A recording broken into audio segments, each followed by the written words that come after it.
পৌষ মাস পড়েছে, গ্রামের আকাশ কুয়াশায় ঢাকা, ধান কাটা শেষ, আর সকালবেলা থেকেই পাড়ার বাড়িগুলো থেকে ভেসে আসছে খেজুর গুড় আর নারিকেলের পিঠার ঘ্রাণ।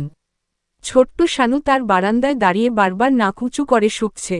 সে জানে, এই গন্ধটা এসেছে পাশের বাড়ি থেকে, গায়ত্রী পিসিমার রান্নাঘর থেকে। পিসিমা মানেই পাড়ার একমাত্র নিরামিষ রান্নার জাদুকরি।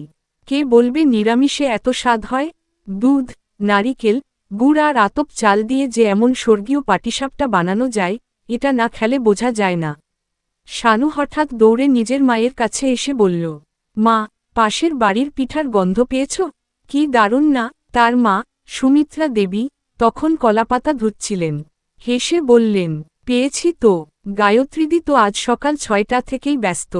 শানু চোখ গোল করে বলল, ছর্দিরে না বলো, ও যেন একটাও না খায়, আমি আগে খামু। সুমিত্রা হেসে বললেন, তোর ছর্দি তো এখনো ঘুমিয়ে। আচ্ছা চল, আমরা আগে ওদিকে যাই, একটু দুধও দিয়ে আসা যাক।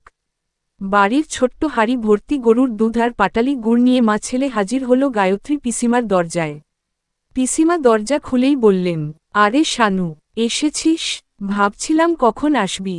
শানু মুখ চ্যাপ্টা করে বলল, আমি গন্ধ পাইছিলাম খুব। পিসিমা হেসে বললেন, তা তো বুঝলাম। এসো, এসো, আজ আমি বানাচ্ছি পাটিসাপটা, দুধপুলি আর মুগ ডালের রসভরা। মাঝবয়সী গায়ত্রী পিসিমা ছোটবেলায় নাটকে অভিনয় করতেন, আর রান্নায় ছিল তার প্যাশন। শীত আসলেই যেন তার উৎসব শুরু হতো।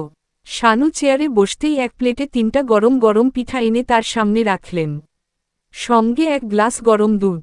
শানু চুপচাপ এক কামড় দিতেই চোখ বড় বড় করে বলল, পিসিমা, তুমি কোথায় শিখছ এসব? পিসিমা হাসলেন, আমার ঠাকুরমার কাছ থেকে।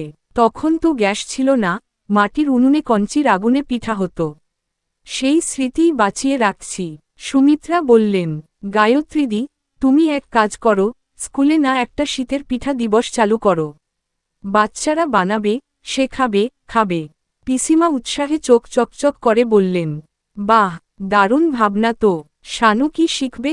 শানু লাফ দিয়ে উঠল, আমি খালি খাই না, আমিও বানামু। গায়ত্রী পিসিমার রান্নাঘরটা ছিল ছোট, কিন্তু পরিচ্ছন্ন। মাটির হাড়ি, কাঠের পাল্লা, নারকেল কুড়ানি আর পাশে ছোট একটা চুলা। শানুকে দাঁড় করিয়ে পিসিমা বললেন, এই নে, এইটা চালের গুঁড়া, এইখানে গুড় গলা। আমি মাখি, তুই নাড়া দে। শানু একদম মন দিয়ে নাড়াচাড়া করল, মাঝে মাঝে চেখেও দেখল। তারপর গায়ত্রী পিসিমা বললেন, দেখ, ব্যাটার ঘনত্ব ঠিক না হলে কিন্তু পাটিসাপটা ছিঁড়ে যায়। তাই মনোযোগ। বিকেলের দিকে পাড়ার আরও কয়েকজন বাচ্চা এসে হাজির হল, মালা, নিতাই, শিলা। সবাই জেনে গেছে যে শানু পিঠা বানাতে শিখছে। পিসিমা এবার ঘোষণা দিলেন, আচ্ছা, আজ পিঠা প্রতিযোগিতা হবে। কে সবচেয়ে মজার পিঠা বানাতে পারে? শানু আর মালা দল বাঁধল, নিতাই আর শিলা এক দলে। হেসে খেলে সবাই মাটির হাড়ি নিয়ে নেমে পড়ল কাজে। কেউ ব্যাটার বানায়, কেউ নারকেল ভাজে, কেউ পাতায় ঘি মাখে।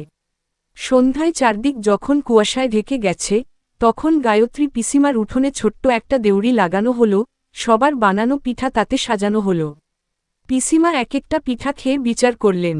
শেষে ঘোষণা করলেন, আজকের বিজয়ী 2টা দলই, কারণ সবাই মন দিয়ে বানিয়েছে। শানু বলল, তবে তো সব্বাই পিঠা খাবে। পিসিমা হাসলেন, ঠিক তাই, পিঠা মানেই ভাগ করে খাওয়া। এই পিঠার গন্ধ শুধু মুখে নয়, মনে থাকার জন্য।